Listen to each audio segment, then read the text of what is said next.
Hello, नमस्कार। मेरे एसकेसी YouTube channel में आपका हार्दिक स्वागत है।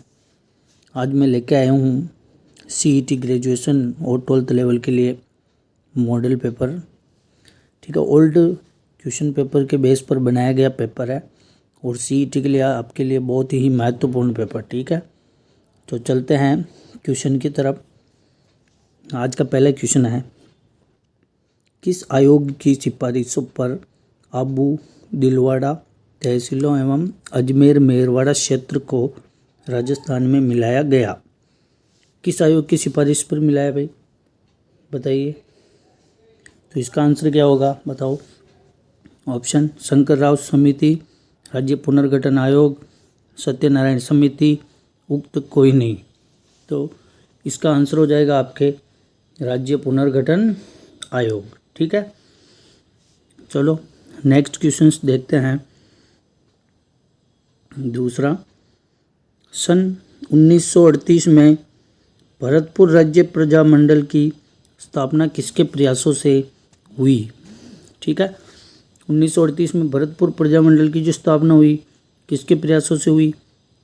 किशनलाल जोशी, हरिदत्त शर्मा, चिरंजीलाल गुप्त, श्रीमती सरस्वती बोहरा। तो भरतपुर राज्य प्रजामंडल की जो स्थापना है वो किशनलाल जोशी के द्वारा हुई। किसके द्वारा हुई? किशनलाल जोशी। ठीक है, बढ़ते हैं अगले प्रश्न पे। शेखावाटी में ग्राम कटरातल में अप्रैल 1934 में किसके नेतृत्व में हजारों जाट महिलाओं ने किसान आंदोलन में भाग लिया था? शेखावाटी के अंदर कटरातल में 1934 में एक किसान आंदोलन हुआ जिसमें जाट महिलाओं ने बढ़ चढ़कर भाग लिया था। तो इस किसके नेतृत्व में लिया गया था? ये क्वेश्चन आपके लगभग 80% एग्ज़ाम्स के अंदर आते हैं। ये वाला क्वेश्चन मोस्ट एंड इम्पॉर्टेंट है, ध्यान रख लेना। या तो आपको ये सन पूछ लेगा। ठीक है, तो जो नेतृत्व किया था वो महिला कौन थी? आपके किशोरी देवी। ठीक है, इन्होंने तो नेतृत्व किया था।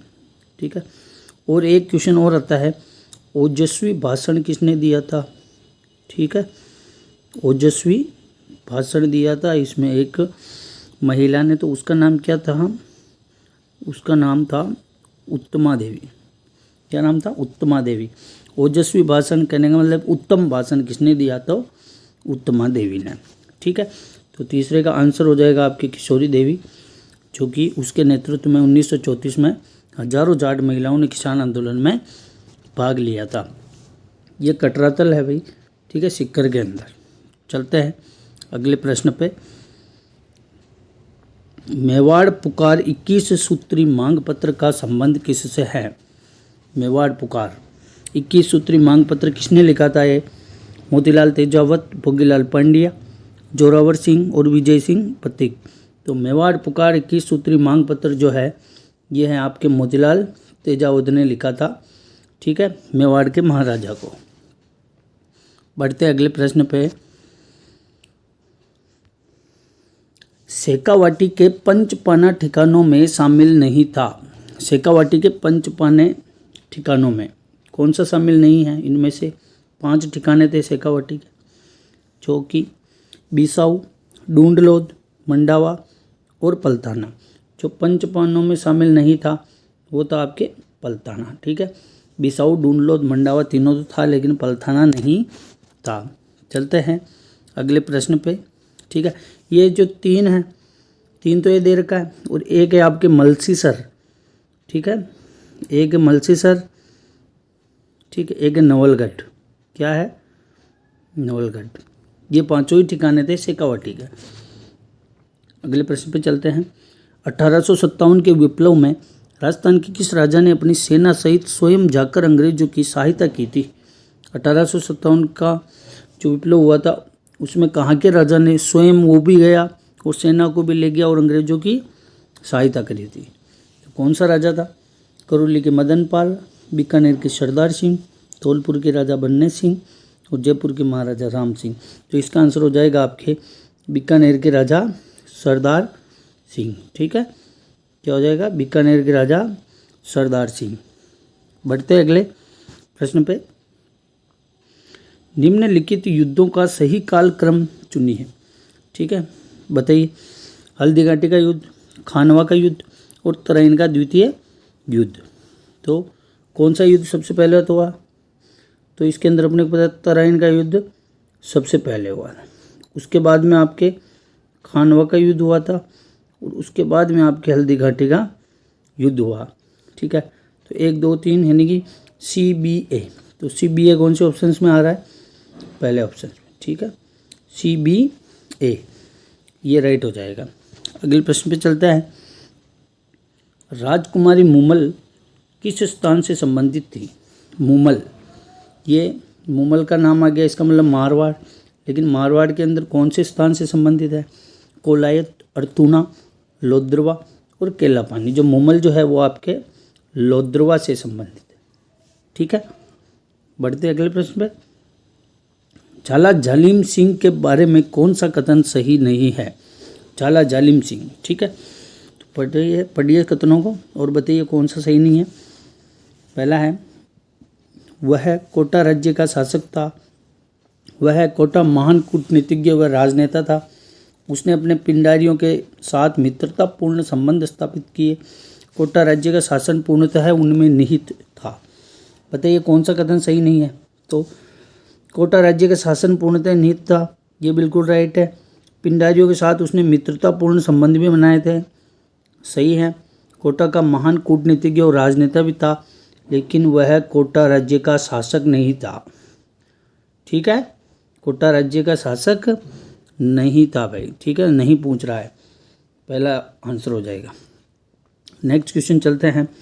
हरिकेली नाटक किसके द्वारा रचित है? हरिकेली नाटक किसके द्वारा रचित है? अर्णोराज, अजयपाल, सोमेश्वर और विग्रहराज चतुर्थ। सिंपल क्वेश्चन है। ठीक है, तो इसका आंसर हो जाएगा आपके विग्रहराज चतुर्थ। अगले प्रश्न में चलते हैं। देखें, नवीन के अनुसार सोने का भंडार कहाँ मिला? ठीक है, नवीनतम खुदाई के अनुसार सोने के भंडार किस जिले में मिले? भीलवाड़ा, उदयपुर, अजमेर और जयपुर।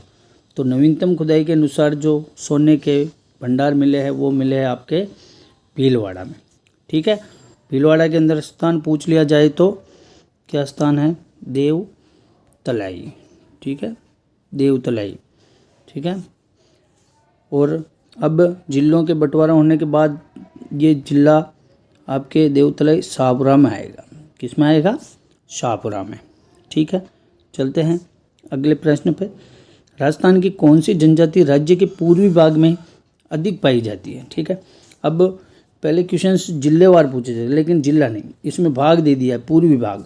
ठीक है, तो अब आपके राजस्थान का पूर्वी भाग। ठीक है, तो अब ये आपके इधर का जो भाग आएगा, ठीक है, पूर्वी भाग में बताइए पूर्वी भाग में कौन सी जनजाति सबसे ज़्यादा पाई जाती है? भील, सहरिया, गरासिया और मीणा। तो पूर्वी भाग में जो आपके हैं सबसे ज़्यादा मीणा। कौन सी जनजाति है? मीणा। ठीक है, बढ़ते अगले प्रश्न पे। राजस्थान की जनसंख्या में सर्वाधिक वृद्धि दर किस दशक में रही है? सर्वाधिक वृद्धि दर 1981 से 91, 1991 से 2001, 1971 से 1981 तक, 1961 से 1971। तो सर्वाधिक वृद्धि दर जो है वो रही थी आपके 1971 से 1981 तक। ठीक है, 71 से 81 तक सर्वाधिक वृद्धि दर रही थी राजस्थान की। ठीक है, चलते हैं अगले प्रश्न पे। निम्न में से कौन सी तिलहनी की फसल राजस्थान में खरीफ के मौसम में उत्पादित नहीं की जाती है? सिंपल सा क्वेश्चन है, खरीफ के मौसम में उत्पादित नहीं की जाती है, ध्यान रखना। मूंगफली, तिल, सोयाबीन और सरसों। तो आपके मूंगफली ये भी आपके खरीफ की फसल है, तिल है, सोयाबीन है, सरसों नहीं है। तो इसका आंसर हो जाएगा आपके सरसों, ये एक रब्बी की फसल है। ठीक है, सरसों किसकी फसल है? रब्बी की। चलते हैं अगले प्रश्न पे। राज्य में काली मिट्टी के विस्तार वाले जिले कौन से हैं?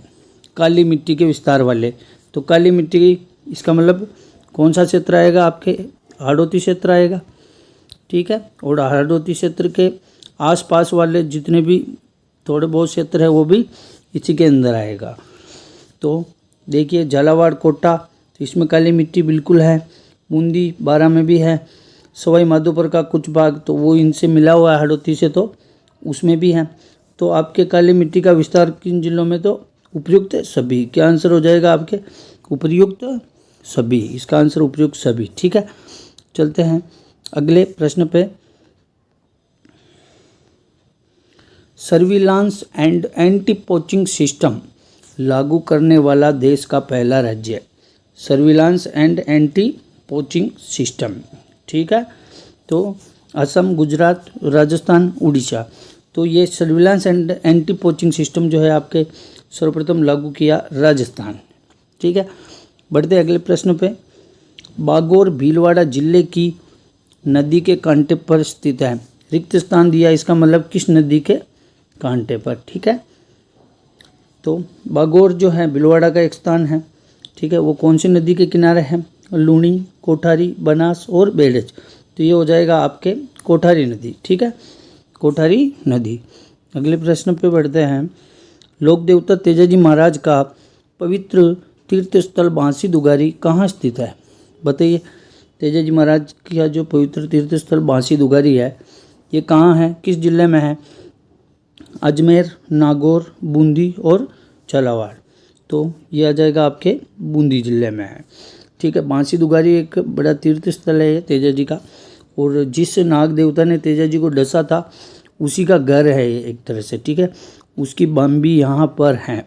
बांसी दुगारी का था वो सर, उसकी बम्बी यहाँ पर है। ठीक है, बढ़ते अगले प्रश्न पे। मेवाड़ महाराणा उदय सिंह की सोनग्रा रानी, जिसने महाराणा प्रताप जैसे वीर एवं स्वाभिमानी पुरुष को जन्म देकर मेवाड़ का मान बढ़ाया।